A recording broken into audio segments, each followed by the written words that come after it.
to take you through the various treatment options for achalasia. Those of you that joined us in, I think it was June, we had Dr. Botha taking us through various manometries and diagnoses of various motility disorders. But for today, we're going to assume that the manometry has confirmed our diagnosis, and we're going to take it from there. So a little bit less interactive, sorry for that, but I'm going to show you a few videos and hopefully you won't fall asleep.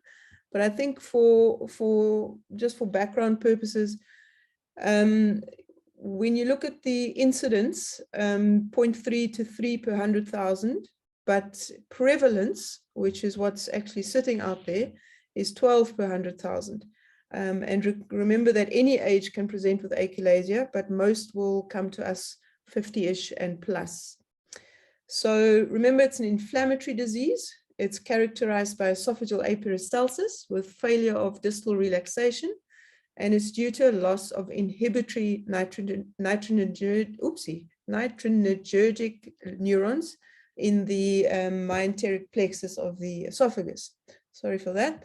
So just to look into the pathophysiology a little bit more, proximally, remember the striated muscle is innervated directly by the somatic efferent cholinergic fibers of the vagus. And then distally, you've got the smooth muscle innervated by preganglionic vagus fibers from the dorsal motor nucleus. And they will then release acetylcholine as the neurotransmitter, which affects two types of postganglionic neurons in this myenteric plexus. Firstly, excitatory, and then also the inhibitory, and that's via vasoactive intestinal polypeptide. So remember that you've got the two distally, and that's important in the achalasia patient. Remember that both the LES smooth muscle and inhibitory neurons of the myenteric plexus have cholecystokinin receptors. So we're trying to show that there. And the cholecystokinin octopeptide preferentially attaches to the postganglionic fiber, all right? So causing inhibition and relaxation of that lower esophageal sphincter. But also it has a smaller direct excitatory effect on the muscle.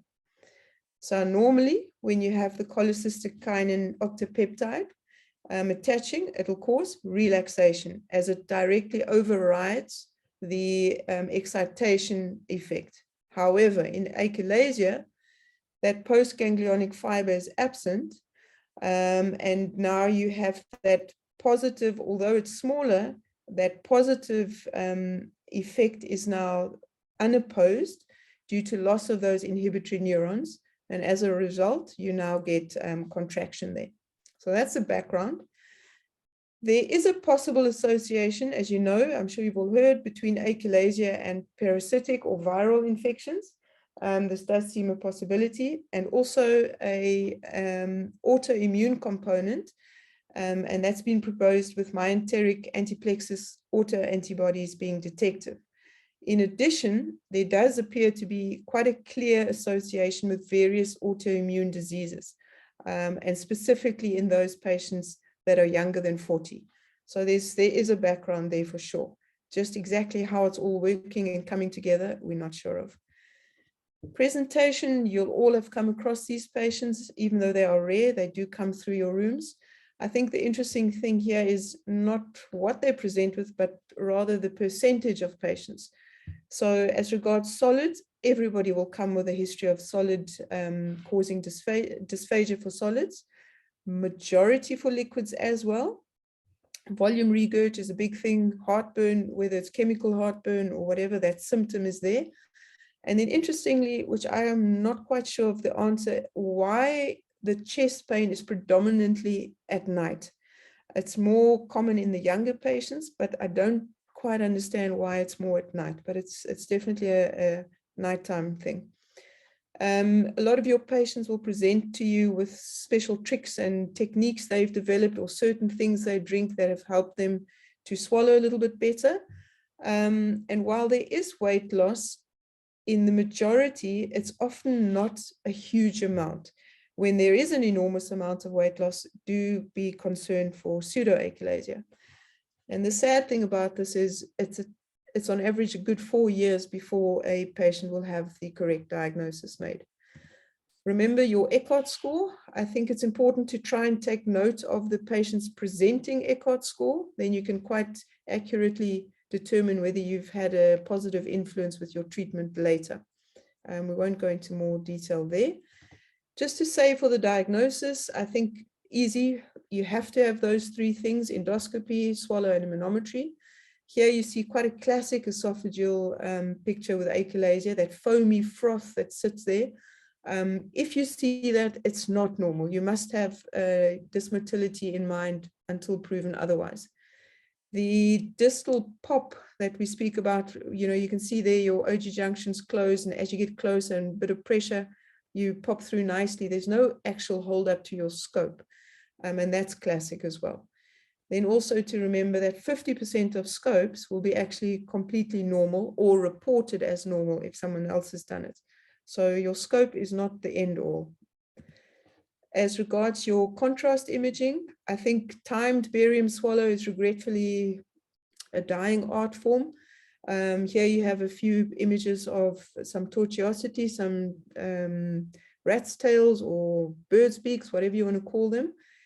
But the thing about a timed barium swallow is the barium column height. And it's timed at 1 minute, 2 minutes, and 5 minutes post swallow. And the most crucial thing to remember here, I think, is that the sensitivity and specificity is pretty good.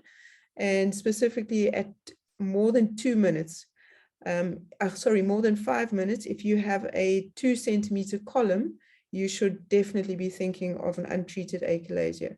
So just remember, 5 minutes, if you've got more than 2 centimeters of barium behind, there's a problem, likely motility. Manometry, we're definitely not going into today. We did that in June.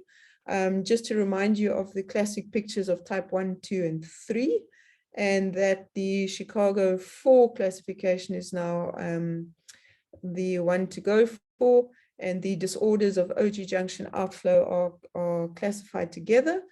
And for our water perfused systems, we use an IRP of under 18 as normal. If you're using solid state, that value does change somewhat.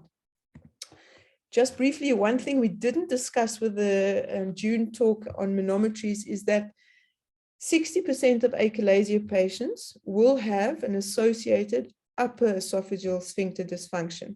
For an example, here you see, I hope this projects, but you see hypercontraction of the upper esophageal sphincter, and this is due to that protective mechanism against aspiration with this holdup of fluid collecting in the esophagus. And what's interesting here is once you do the manometry after successful treatment, those upper esophageal sphincter dysfunctions should all disappear. That makes sense. So what do we see locally? Most of our patients fit into what is described. We have a pretty equal sex distribution, and age is between 40 and 60, and the subtypes are also pretty similar as to international figures, with sort of equal distribution between type 1 and 2, and the minority are presenting with spastic achalasia. So does that subclassification actually matter? Well, yes, in that type 1 and 2 will generally do very well, irrespective of which intervention you went for.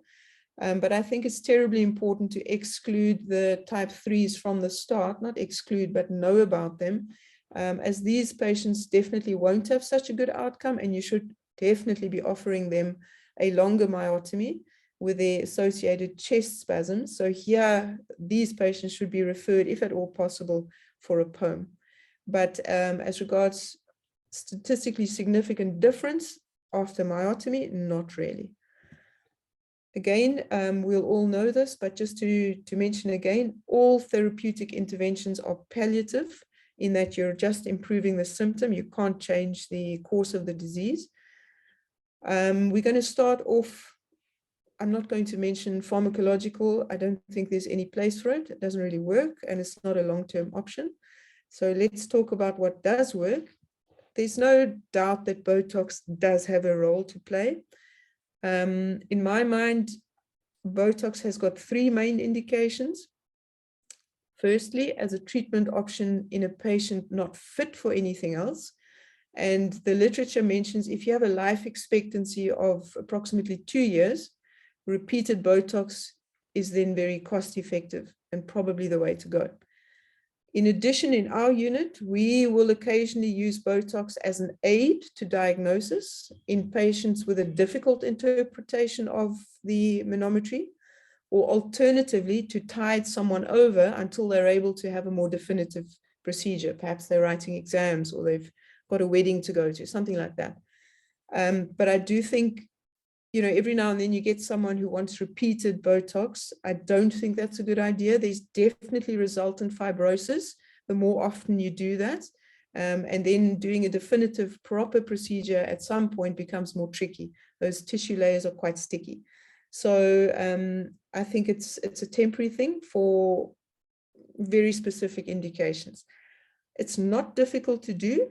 100 units is what you need, and you inject it into 4 quadrants at the rosette of the distal esophageal sphincter, where you see it pulling together. If you see a bleb of mucosal lift, that's bad. This is the one time where you don't want to see a lift because you're actually wanting to inject deep into the muscle.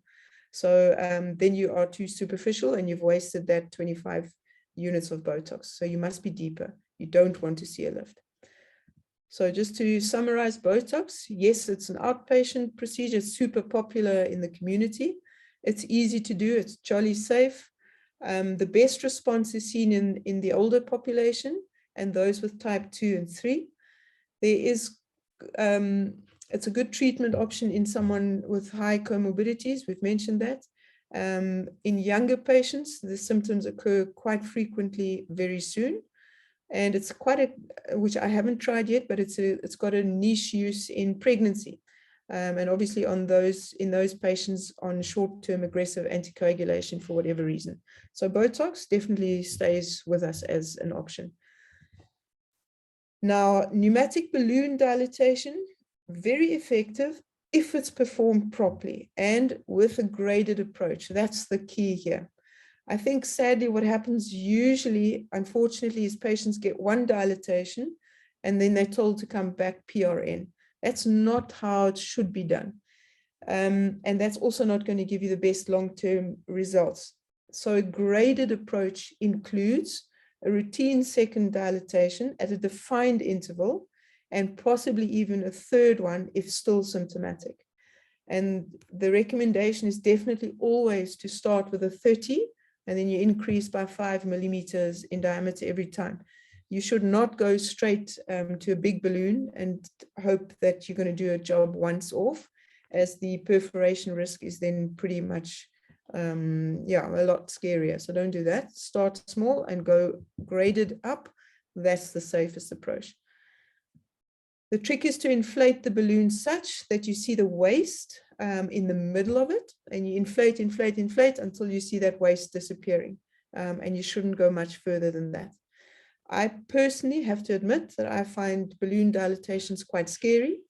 I don't appreciate not having that definitive control over what the muscle fibers are doing, how they are being torn apart. So I have to declare a bias from the start in favor of a surgical or endoscopic myotomy. That control to me is, I think that's essential for me. I know there are people that are very happy and comfortable and do good balloon dilatations. So in the hands of experts, we know it's very effective. And those of you with an interest in achalasia, you'll be familiar with this landmark RCT.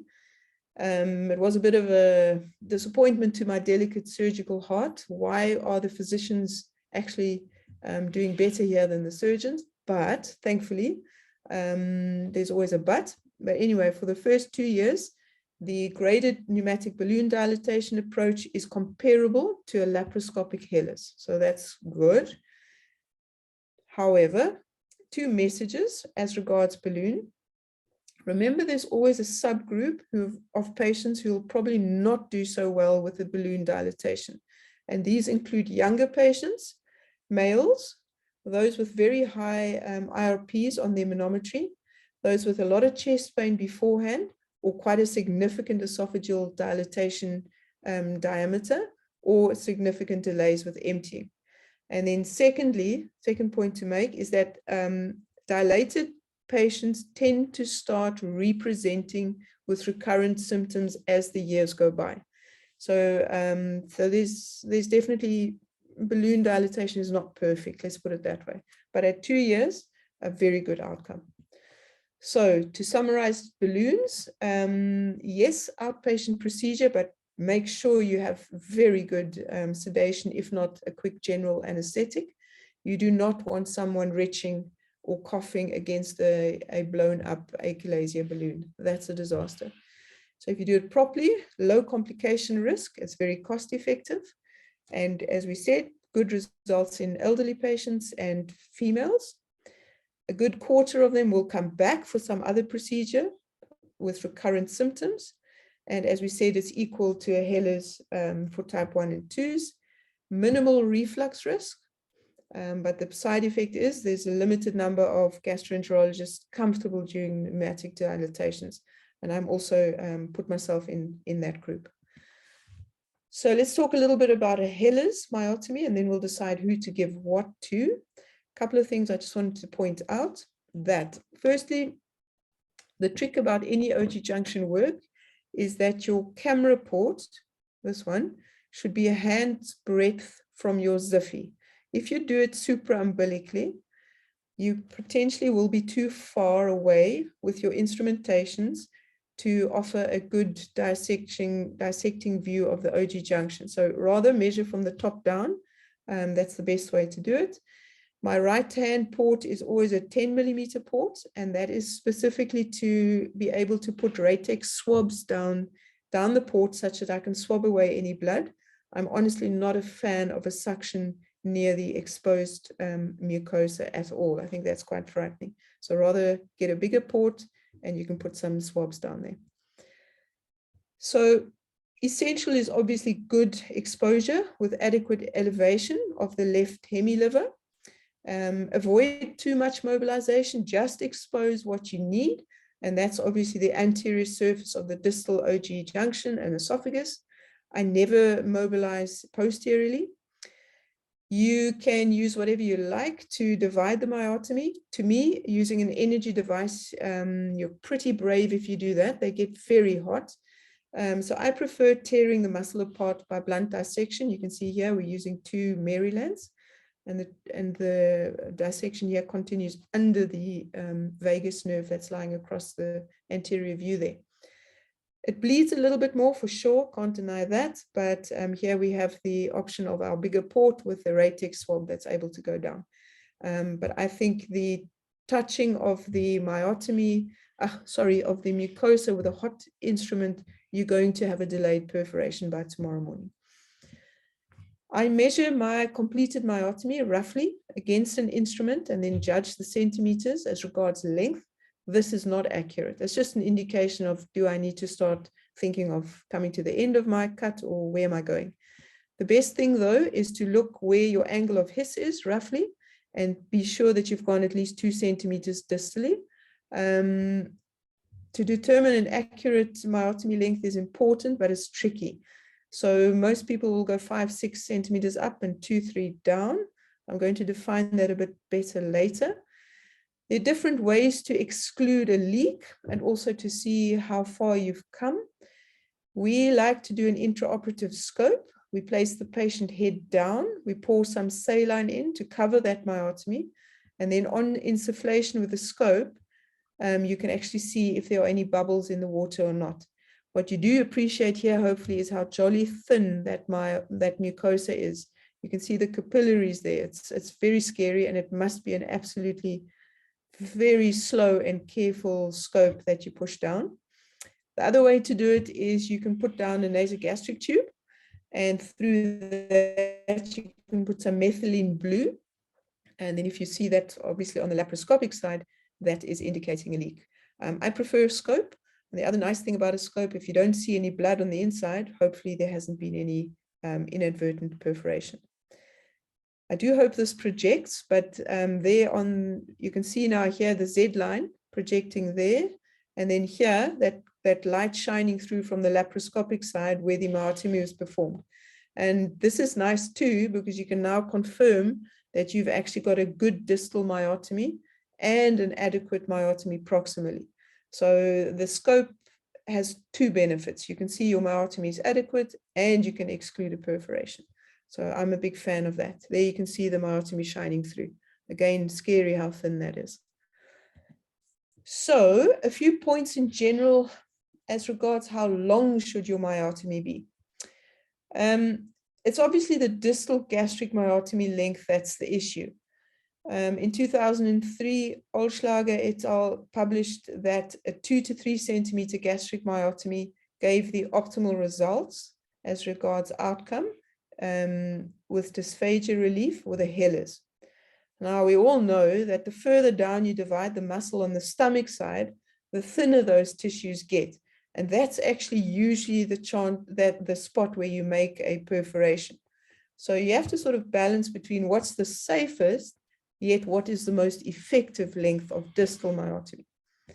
So this is quite nice. It was actually used for POEM, but I think you can translate it across into myotomies, surgical myotomies as well. These authors, Teitelbaum et al., they looked at the distensibility of the esophagus and OG junction during various stages of a POEM using an endoflip. So what you see here on this axis is the distensibility increasing as you go up, and then the various stages of the procedure, and then the length. So 1 centimeter myotomy, 2 centimeters, and then 3.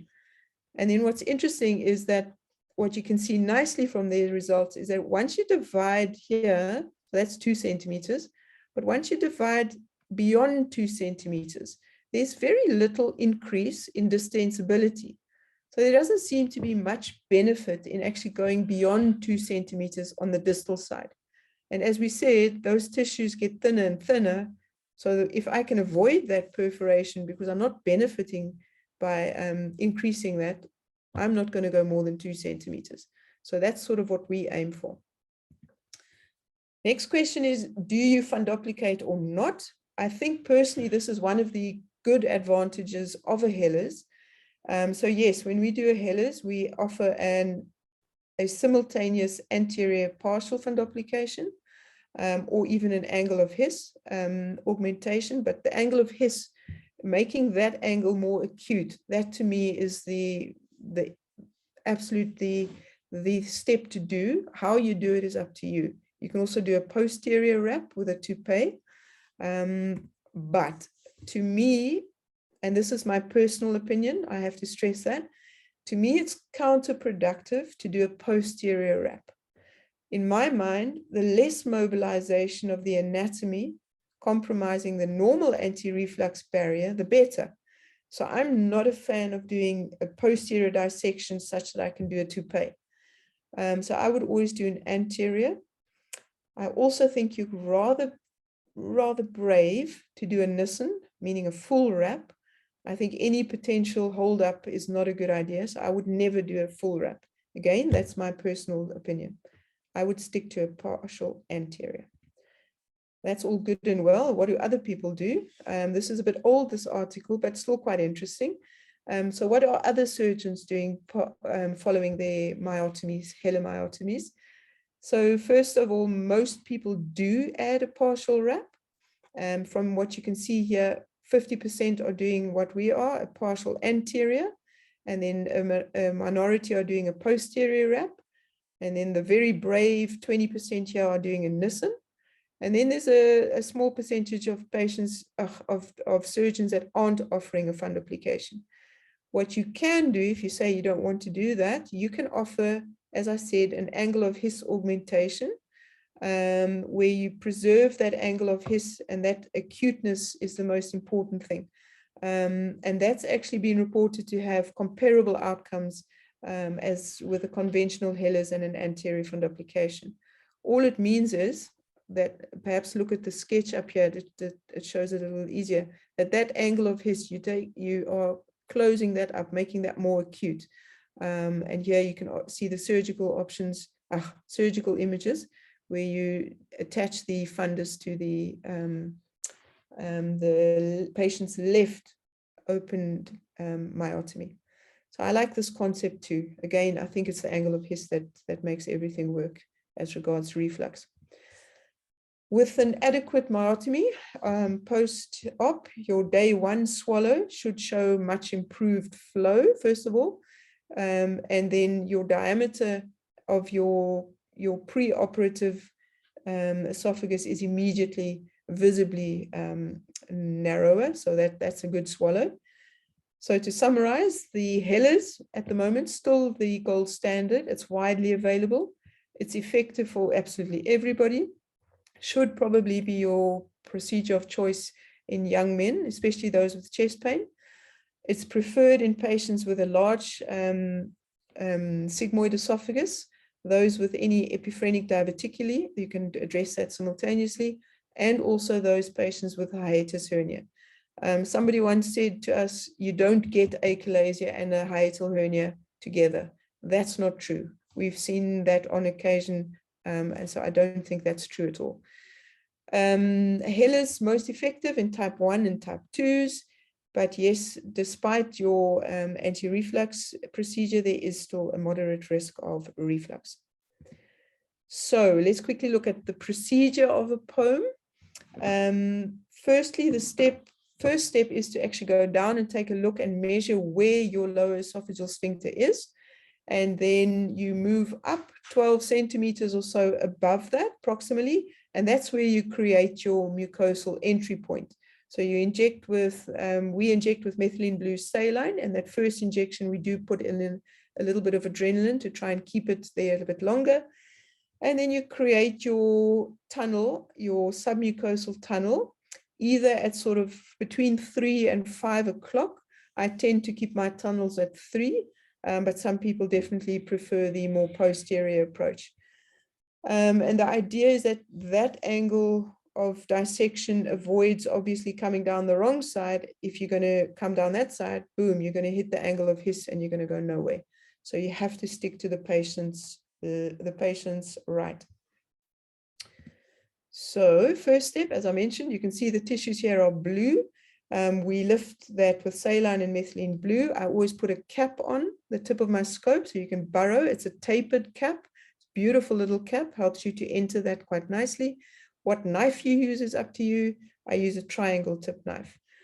And I've just put here some short snippets of this procedure. Here you can see spray coagulation, which is probably the best way to try and create that tunnel. And the idea is always to stick, you can see here at the bottom, the muscle fibers in the background, stick to the muscle side, stay far away as possible from the mucosal side, because if you touch that with a needle knife, you will have a hole the next day. So it's a little bit like Hansel and Gretel. We go down, down, down on the muscle, and every now and then I intentionally touch the muscle so that I can see my path as I come back. You see little burn marks, which is quite nice to guide you going downwards. With a POEM, there's much effort made to perform a selective circular myotomy. And you can see here, we're picking up just the circular inner muscles. And then the idea is to preserve that the longitudinal outer layer. It's tricky to do that, specifically when you have POEMs that you are doing with previous balloon or Hellers or whatever, because there's a lot of associated fibrosis. So then those two layers don't come apart quite so nicely. And I must be honest, when I'm doing a redo POEM for whatever previous intervention, I intentionally take both layers. It's a little bit controversial, but to go back again, I think is counterproductive if your POEM is already your last option. So then I think take down the muscle properly, make sure there's no fibrotic tissue left behind. So I do take down both layers intentionally in a redo. So here's a completed myotomy. So what you see here is the mucosa on the left-hand side. The myotomy hopefully through the bubbles. At 12 and 6 o'clock, you can see the muscle that's been split, and that's mediastinum over there. And then there we go. We pop back through into the native esophageal lumen. And you can see sometimes that blue shadow tunneling. There you can see it a bit sort of at 6 o'clock. And there's the OG junction that hopefully is now a little bit more open than before. During the longitudinal closure, this is obviously an extremely important part of the procedure. You don't want to leak. I have 2 tips for you. Your initial clip must be an apex clip to approximate the distal edges of your myotomy that you've made. So you actually place that first clip just distal to the actual defect. It brings the edges nicely together for a stress-free closure. So always start distally, and then you work your closure towards yourself. You work back up towards yourself. I really do prefer using rotatable clips here with a good strength clip and nice long arms, which open widely, so you get a really juicy, good bite of the clip. And that's what I was talking about there. That apex clip, the very first clip, is actually not at your mucosal incision. It's just distal to that. But as soon as you put it there, look how nicely your edges come together. So that first clip is really essential that you get it nicely. And then as you can see here, if you work towards yourself, you're quite nicely able to see what remains to be closed. And this would be impossible if you'd started proximally. So always work towards yourself. Here, the completed closure. How many clips? When you start out, you use 10 clips. When you're a little bit more comfortable and confident, those clips go down to 5 or 6. As I said to you, the factors that clip manufacturers are judged upon is rotatability, overshooting with rotation, the precision of the opening and closing, the strength of the clip closure. My additions to this are the ease of release of that clip. Some of them you have to jiggle a bit before that clip actually gets released. That's not ideal because you can pull a bit loose. Then obviously cost, big important factor for us locally in government. And then the adjustability. I don't quite know if that's the right word to use, but to open and close a clip repeatedly is essential. Some of the really rubbish cheap clips, you can only open and close once, and that's it. You can't readjust your position. I would never buy those. It's not worth it. So look and see if your manufacturer, your rep actually mentions to you that you can open and close those clips repeatedly. And then, as I said, the length of your jaw is quite important, and equally the width. So that's also something to take into account. You don't want a very short, narrow opening clip. You don't get good bites for that. Whatever clips you've decided to use, on completion, you should really be able to safely pass over and beyond your closure for a final check before withdrawing completely without any concerns of knocking your clips off. You can see here, they sit beautifully if you've done them nicely, and you cannot bump them off. They are sturdy if you put them there properly. Most of them will fall off after a couple of weeks, but here you can see here's one that we found after 2 years, 2 or 3 years after one of our poems, still sitting there. At least the clips don't rust. Now, importantly, with a poem, what you need to be sure of is that you've done an adequate myotomy as regards length. Now, there's different ways to do checks as regards this. I've mentioned them here. Some people put tattoo a spot distally. Others will just go by the stenotic segment of your tunnel at the OGJ. And then once you've got that release, you are now onto the gastric side. You could definitely see a change in the submucosal vascular pattern. It's almost palisade, and then it becomes reticular. Repeatedly withdrawing the scope into the native esophageal lumen, and then looking again where you're going and looking at the overlying blanching of the mucosa. Definitely something I do, mainly to check that I'm not twisting and that I haven't made any little diathermy burns on the mucosa, but that's not very accurate for sure.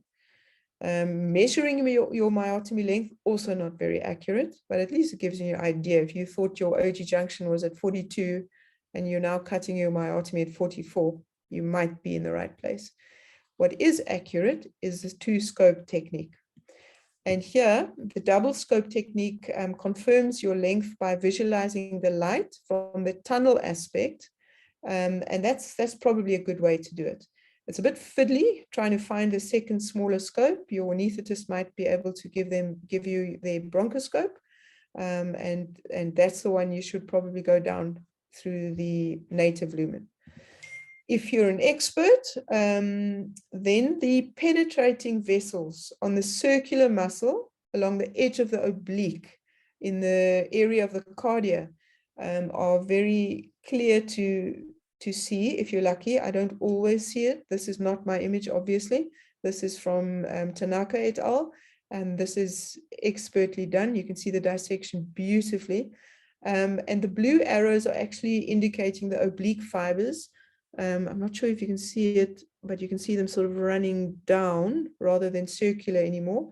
And once you hit that, you should get one and then a second vessel. And extending your myotomy up to that second penetrating vessel, then you are deemed as having done a complete and adequate length distal myotomy. The POEMS patients also get a day 1 swallow. Again, I'm petrified of having a leak here, and obviously also inadvertently doing a mucosal injuries lower down. And it's also very satisfying to see that that column is now less and that your flow across the OG junction has much improved. So POEMS, just to summarize, they are not easy. And you're probably going to have a person with 100 procedures under the belt as giving you the best outcome. I'm not quite there yet myself. Preferred treatment for type 3, we mentioned, as you can do the high myotomy. And then if you've got a patient with a history of multiple abdominal surgeries, it's really tricky getting in there laparoscopically, and to do it open is an awful thing because the OG junction to get to open with open surgery is a mission. So then a POEM is also ideal. Pain-wise, much quicker recovery, that's without a doubt.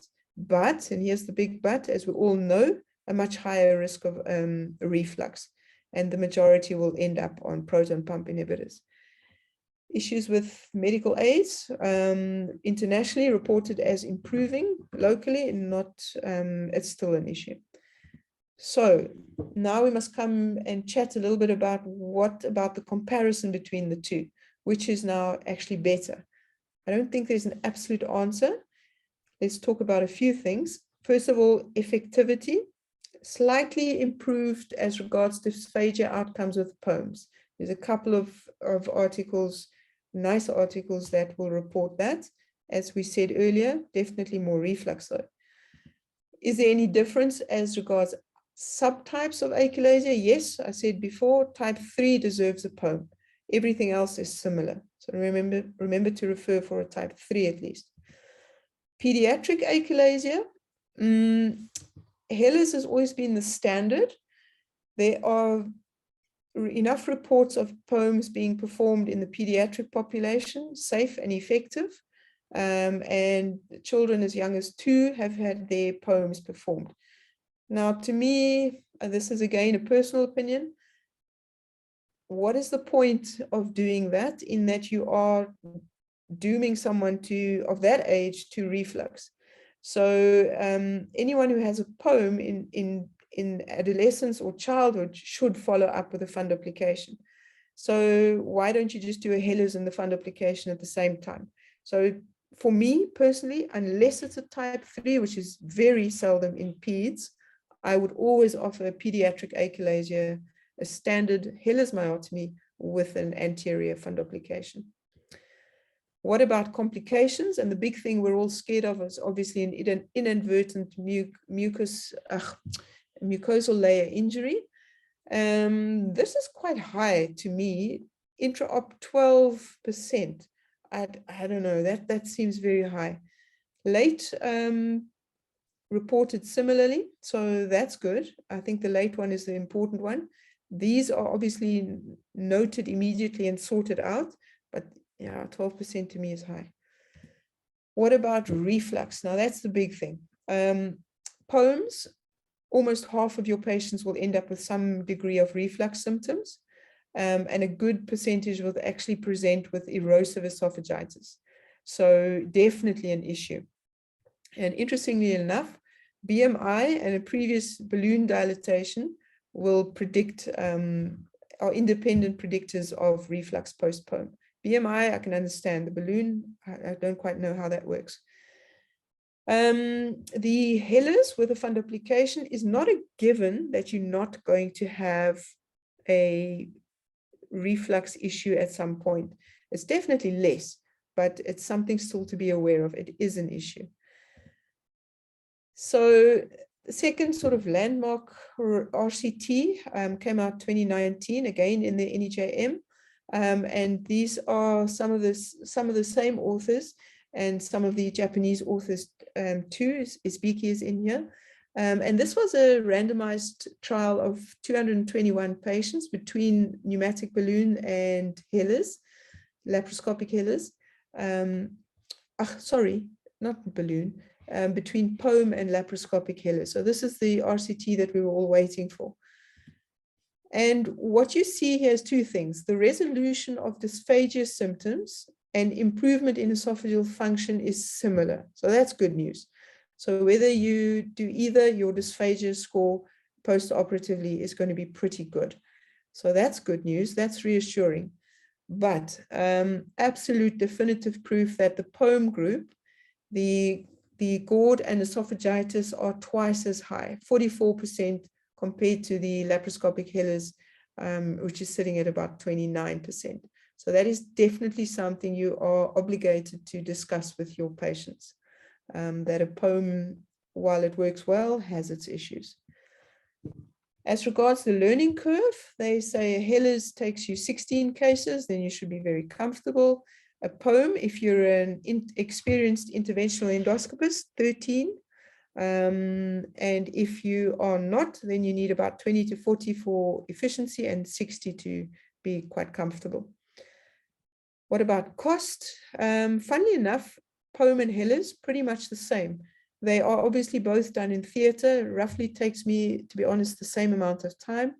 The pneumatic balloon dilatations, yes, that is definitely less costs. Botox, we said, is the cheapest, but you should only be doing that repeatedly if the life expectancy is less than 2 years. Redos, this is where I think POEMs has a really big role to play, and is very much my preferred option if I'm doing a redo. The intra-op injury rate with a laparoscopic redo Helles, that is tricky. That's quite high. I think we need to mention sigmoid esophagus. I don't think we would ever go straight for an esophagectomy. We would agree with this statement and always do a salvage surgical myotomy first. The question is, do you do a POEM or a Helles? And there it is very much up to you, in that if you are a very experienced endoscopist with POEMs, you can do it. It's not that you can't. But that distal, very tortuous, rat's taily look makes a distal myotomy with a POEM, with a scope, quite tricky. And I'd have to be hard pressed to give that a go. I must be honest. My favorite then would be to go for a Helles. So I don't think it's a POEM isn't a contraindication. It's a relative contraindication. Depends on your expertise, obviously. But the angulation is tricky. This was published recently and is a systematic review of this very topic that we're discussing. And it supports the approach of always trying a salvage myotomy first before you go ahead and go through the entire esophagectomy story, which is quite a big procedure for any patient, but has I think quite a high morbidity. It's a tricky esophagectomy to do, those big dilated ones. Here, a patient we did recently, and you can see, although there is still some dilatation on the post-operative picture on the right of your screen, yes, there's hold up. It's definitely less distended, and this patient has gained 7 kilograms in 3 months. So we're going to see where this goes. You may end up still doing a esophagectomy at some point.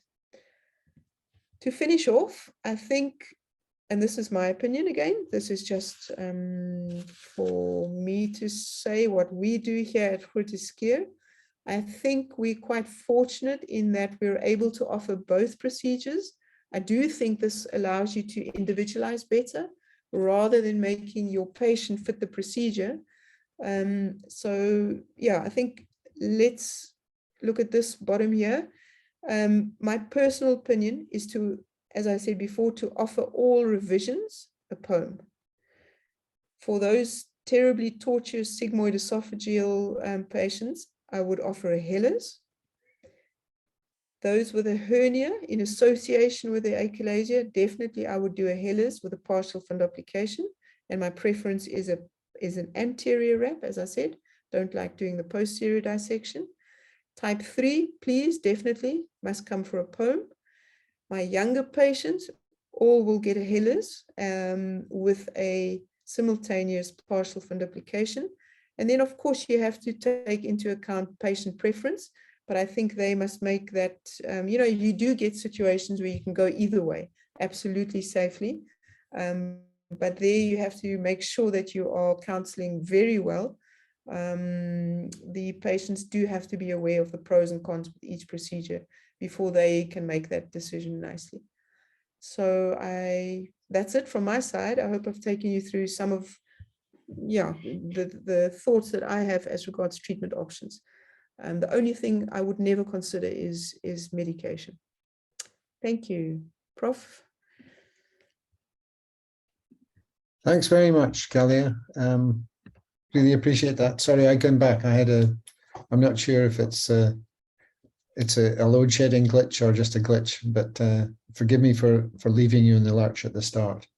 But that's a really nice resume of what's available and how you can individualize the treatment profile, and that really to some extent, I'd be interested to hear what your first views are on the fact that this type of treatment should be centralized, because though it's the commonest functional abnormality of the esophagus, it's still pretty rare. So what are your views on how many sort of whether this should be a centralized care? And then I'll take there are some questions in the chat room that I will get to now. Thanks, Prof. I do think this is something that should be done in a center that does it frequently. It's an easy operation to do poorly. And doing an incomplete myotomy makes the next procedure just so much more difficult, and the morbidity increases every time. So I think if it's done properly first time round, that's a plus for the patient, obviously. And that you cannot do if you are seeing 1 or 2 cases a year. So yes, I agree completely. This should be centralized. And a lot of these patients, as we said, the prevalence is a lot higher than the incidence. So a lot of people will come back for a second procedure at some point in their lives. And that is not for someone who does 1 or 2 a year. So I would agree with that. It must be centralized, yeah. And there's one question here. You mentioned the timed barium. And obviously, to some extent, the patients may come already with a barium that's been done as a sort of diagnostic maneuver. But can you comment on why it's a dying art? Do you think it should be routine in these patients? Because in the trials, aren't they using it as a marker of an objective response to the myotomy? Yes, absolutely. Yes, they are. And I think it is essential as part of your workup for an achalasia patient. What I meant by the dying art is that our radiology colleagues are quick to do CT scans for absolutely everything. But I think the added benefit of a contrast swallow in this instant is that it gives you a functional impression as well as the anatomy. And that's so essential in achalasia. The timed barium swallows, you almost have to specify to your radiology colleagues that you want it timed specifically, because otherwise you just get a bog standard swallow, and that's not ideal. You want to see what is that column height at 1, 2, and 5 minutes. It's really important to specify that on your request form. So I do think they are, yeah, they're not particularly enjoying them. Let's say a CT scan is a lot sexier. Yes, well, sometimes sexy is not always best.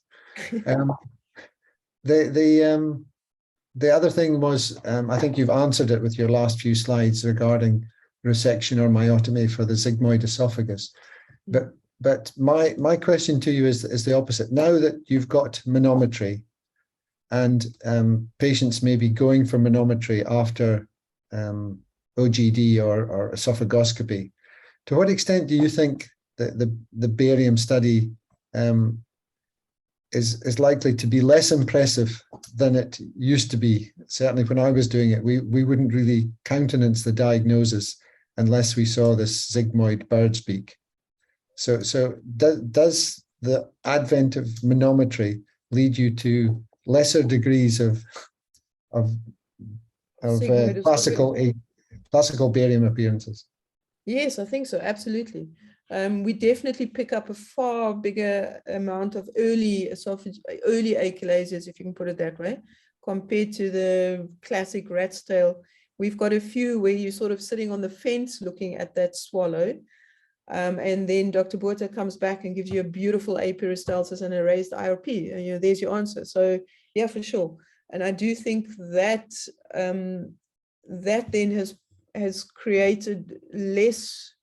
We don't see that many in the last 5 years. I mean, we've seen a handful of sigmoid esophagus patients, and they're usually those poor, unfortunate folk that have been walking around for 20 years and nobody's diagnosed them, and they've come from far and eventually get here.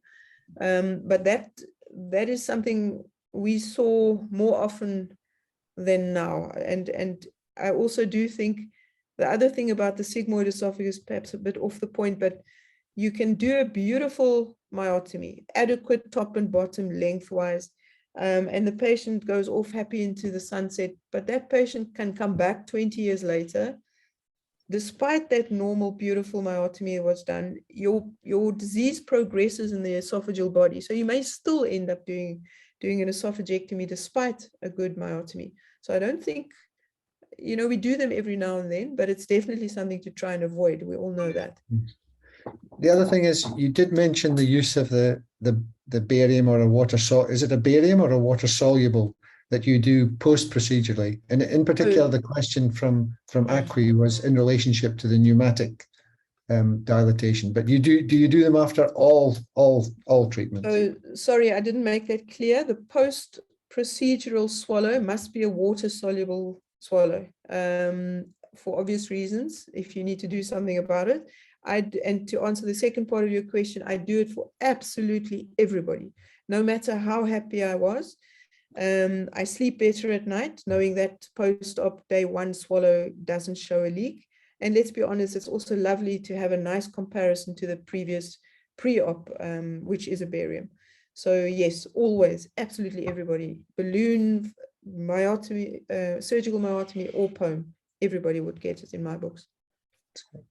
I wonder if there's anybody who would like to put up a hand and ask any other questions. That seems to be all that I've got in the chat here. And I think you've definitely covered most bases about the approach to this condition and exactly where we sit with treatment options currently. Chris, do you want to say something? No. You need to unmute, Chris, I think. No, no, sure. No, excellent, thank you. No, it's just, it's from a medical gastroenterologist point of view, it's to pick up these patients, select them amongst the hordes of patients that you see with reflux or non-specific foregut symptoms, and the sort of patients with irritable bowel syndrome that we see. So, the history of dysphagia and that little pop when you do the gastroscopy, that little pop into the stomach. To me are clues, and also when to ask for a barium, swallow, which will then give you obviously the diagnosis. But yeah, excellent. Thank you very much. Thanks very much. So if there's no further questions from the audience, it's just my privilege to end the meeting. It's really been an excellent tour de force from Galya, and I'd like to take this opportunity to thank her again. Also to thank the ECHO team from India, who are our hosts, and obviously the big brother in New Mexico, who are the overall instigators of and supporters of this type of venture. Again, please remember that the recordings have been taken of this, and that they will be available on the Gastro Foundation website. And again, thanks to all the individuals who are sponsoring these meetings through the foundation. And next week, I believe, is pathology, and I think you can see it up in front of you. And I think I haven't quite decided what will be our swan song for this year, but it will be in November sometime. So we look forward to seeing you again, and thanks to everyone for attending, and look forward to pathology tomorrow. All good. We're done. Bye-bye. Thank you very much. Thanks, Galya. Excellent. Thank you. Thanks, Sandy. Thanks, Cheryl.